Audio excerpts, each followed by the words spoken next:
ഇന്ന് തന്നെ ഡൗൺലോഡ് ചെയ്യൂ. കാണൂ നിങ്ങളുടെ ഫേവറേറ്റ് ഷോസ്. ഇത്രയും നല്ലൊരു മാർഗം മുന്നിൽ കിടക്കുമ്പോ നിങ്ങൾ മറ്റു വഴി തേടി പോകുന്നത് എനിക്കതാ മനസ്സിലാവാത്തത്. ഒരച്ഛന്റെ കടമകളൊന്നും ചെയ്തിട്ടില്ലെങ്കിലും എനിക്ക് ജന്മം നൽകിയ ആളാണ് അദ്ദേഹം. വയ്യാതിരിക്കുന്ന ഈ സമയത്ത് ഇനിയും സ്ട്രെസ് കൊടുത്താ അത് ശരിയാവില്ല. Good morning sir. JD എന്നെ എല്ലാ സംഭവങ്ങളും കൃത്യമായി അപ്ഡേറ്റ് ചെയ്തിരുന്നു. സോ നമ്മൾ പൃഥ്വിയുടെ വീട്ടിൽ കയറാൻ ആദ്യം നടത്തിയ ശ്രമം പരാജയപ്പെട്ടിരുന്നു അല്ലേ?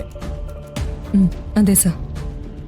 ഇനി ആ വീട്ടിൽ നമുക്കങ്ങനെ കയറാൻ പറ്റില്ല സർ. ഹേയ് നോ, നമ്മൾ അങ്ങനെ നിരാശപ്പെടേണ്ട ഒരു കാര്യമില്ല. പലപ്പോഴും നമ്മുടെ പ്ലാനിങ്ങുകൾ നമ്മൾ വിചാരിക്കും പോലെ നടക്കണമെന്നില്ല. അതൊക്കെ ഒരു മിഷനിൽ സ്വാഭാവികമാണ്. അത്തരം സമയങ്ങളിൽ നമ്മൾ എന്താ ചെയ്യേണ്ടത്? പുതിയ വഴികൾ തേടണം. അല്ലാതെ നഷ്ടപ്പെട്ടതിനെ ഓർത്ത് ടെൻഷൻ അടിച്ചിരിക്കണ്ട. ഇനിയിപ്പോ എന്ത് ചെയ്യണമെന്ന് സാറ് പറഞ്ഞാൽ മതി. ആ വഴിക്ക് നമുക്ക് മുന്നോട്ട് പോവാം. ഇന്ദ്രപ്രസ്ഥം വീട്ടിൽ JDയും കിരണും കയറിയാലേ ഇനി കാര്യങ്ങൾ മുന്നോട്ട് പോകൂ.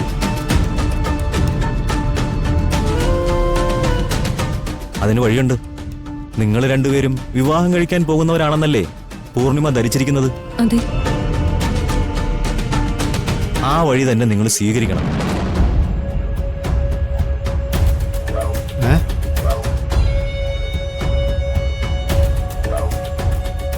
കിരണും JDയും കല്യാണം കഴിക്കുക.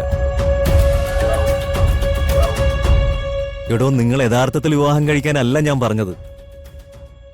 ഈ മിഷന് വേണ്ടി നിങ്ങൾ മറ്റുള്ളവരുടെ മുന്നിൽ ഒരു ഫേക്ക് മാരേജ് നടത്തുക.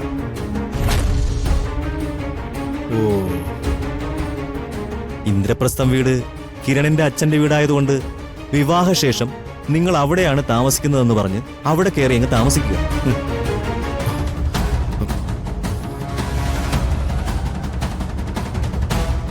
നമുക്ക് വലുത് നമ്മുടെ മിഷനാണ്. ലക്ഷ്യം സാധിക്കാൻ നമ്മൾ ചില ഇമോഷണൽ കണക്ഷൻസ് ഒക്കെ മറക്കേണ്ടി വരും.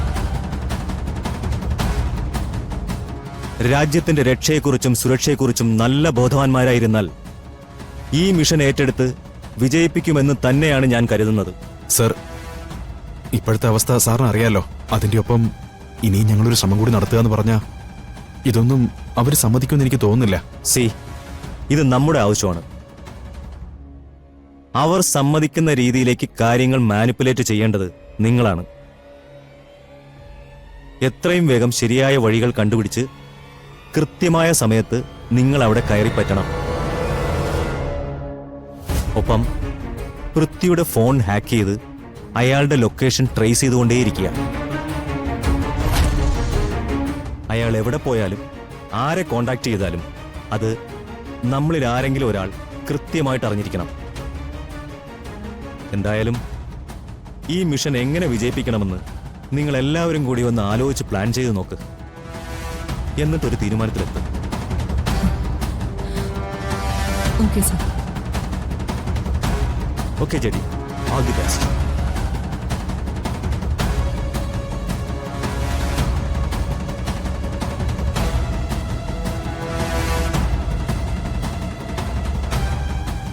സാറ് പറഞ്ഞ രീതിയിൽ തന്നെ മുന്നോട്ട് പോകുന്നതാണ് നല്ലതെന്ന് തോന്നുന്നു.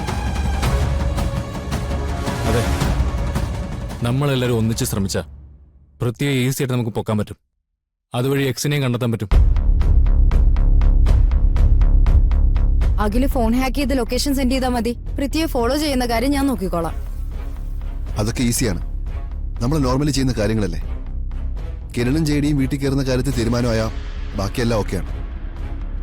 സാർ ഇപ്പൊ പറഞ്ഞ രീതിയിൽ വീട്ടിൽ കയറുന്നതിനെ കുറിച്ച് ആരും ചിന്തിക്കണ്ട.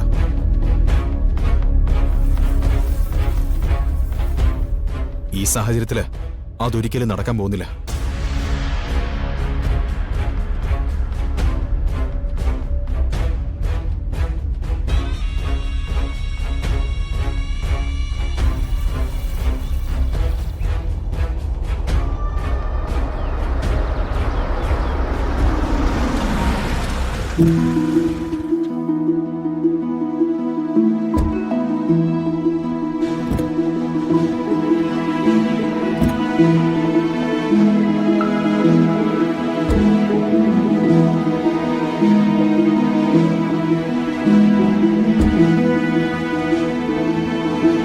ഏട്ടാ, അയ്യോ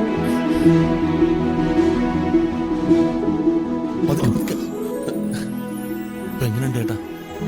കുഴപ്പമില്ല. അച്ഛന്റെ മെഡിസിൻ ഒക്കെ എവിടെ പൃഥ്വി? അവിടെ ആ ചെറിയമ്മ അതൊക്കെ ഇതിലുണ്ട്. അച്ഛ അച്ഛന് കഴിക്കാൻ എന്തെങ്കിലും എടുക്കട്ടെ? ഒന്നും വേണ്ട മോളെ, ഒന്ന് കിടക്കണം. നല്ല ക്ഷീണം. അധികം സംസാരിക്കണ്ട. അച്ഛൻ റെസ്റ്റ് എടുക്കട്ടെ. ഇനി റൂമിലേക്ക് കൊണ്ടുപോ, അതാ നല്ലത്. അതെ പൃഥ്വി, ചെറിയച്ഛനെ റൂമിലേക്ക് കൊണ്ടോ. ആ വാ അച്ഛൻ. കുഴപ്പമില്ല. സൂക്ഷിച്ച് അച്ഛൻ, സൂക്ഷിച്ച്. അല്ല ധ്വനിമോൾ എവിടെ? മോള് റൂമിലുണ്ട്, കളർ ചെയ്യോ മറ്റോ ആണ്. ആ ഞാനൊന്ന് നോക്കട്ടെ എന്തെടുക്കാന്ന്. പെട്ടെന്നേ മഹിയേട്ടൻ ഇങ്ങനെ വരാൻ എന്തോ ഒരു കാര്യമുണ്ട്. നമുക്കത് കണ്ടെത്തണം. അതെന്തായാലും പൂർണ്ണിമയ്ക്ക് അറിയാതിരിക്കില്ല. ആ, അതെ. ആ കാരണം അറിഞ്ഞാലേ നമുക്കതൊരു ആയുധമാക്കാം. എങ്ങനെയും നമുക്ക് ആ കാര്യം കണ്ടെത്തണം. മനസ്സിലായ? വാ.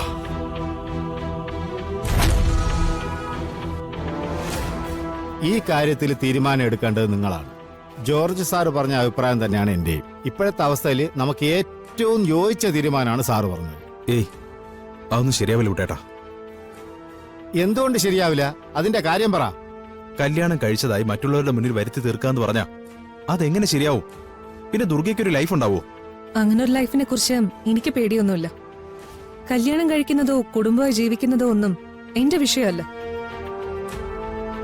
എന്റെ ജീവിതത്തിൽ ഒരേ ഒരു ലക്ഷ്യം മാത്രമേ ഉള്ളൂ. ആ ലക്ഷ്യം നേടാനാ ഞാൻ ജീവിക്കുന്നത് തന്നെ. പിന്നെ എന്താ പ്രശ്നം? ഇനി അഥവാ ഈ കല്യാണ നാടകം നിങ്ങളെ ലൈഫിനെ ബാധിച്ചാൽ തന്നെ അതിലൊരു പ്രശ്നവുമില്ല. നമ്മൾ നാടകമായി നടത്തുന്ന കല്യാണം അങ്ങ് റിയലാക്കിയാ പോരെ? എന്താ കുട്ടേട്ട ഇത്? എല്ലാം അറിഞ്ഞു വെച്ചോണ്ട് എന്തിനാ ഇങ്ങനെയൊക്കെ പറയുന്നേ? എന്നായാലും നിങ്ങൾ രണ്ടുപേർക്ക് വിവാഹവും കുടുംബവും ഒക്കെ വേണം. അപ്പൊ പിന്നെ പരസ്പരം നന്നായിട്ട് അറിയാവുന്ന നിങ്ങൾ തമ്മിലാവുന്നതിൽ ഒരു തെറ്റുമില്ല. അതൊന്നും അല്ല നമ്മുടെ ഇപ്പോഴത്തെ ലക്ഷ്യം. അതെ, എത്രയും പെട്ടെന്ന് ആ മേനോനിലേക്ക് എത്തിയേ മതിയാവും. പക്ഷേ അതിന് മറ്റൊരു മാർഗം കണ്ടെത്തേണ്ടി വരും. ഇത്രയും നല്ലൊരു മാർഗം മുന്നിൽ കിടക്കുമ്പോ നിങ്ങൾ മറ്റു വഴി തേടി പോകുന്നത് എനിക്കതാ മനസ്സിലാവാത്തത്. ഒരച്ഛന്റെ കടമകളൊന്നും ചെയ്തിട്ടില്ലെങ്കിലും എനിക്ക് ജന്മം നൽകിയ ആളാണ് അദ്ദേഹം. വയ്യാതിരിക്കുന്ന ഈ സമയത്ത് ഇനിയും സ്ട്രെസ് കൊടുത്താ അത് ശരിയാവില്ല. എന്റെ അമ്മയുടെ ആത്മാവ് പോലും അത് ക്ഷമിക്കില്ല.